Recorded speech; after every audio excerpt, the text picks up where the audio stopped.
الرب كان بيدينا وعد ان سيكون لك نسل. كلام الدكتور كان صعب جدا، للأسف مفيش أمل. كنا بنصلي كتير وقلنا يا رب احنا محتاجين منك علامة.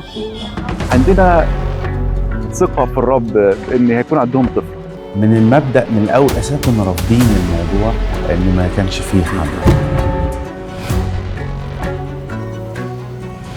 كنت في حالة اكتئاب شديد جدا، مش بتكلم، وكنا منتظرين بقى المفاجأة، يعني واخدين الأمر منك يا رب، فأنت أكيد مش هتخذلنا.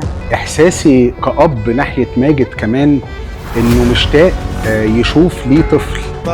الرب صالح وإلى الأبد رحمته. صلي تعيش كل أيامك بفرح وفي سلام، أحلامك وتعيش بقلبك بالتمام.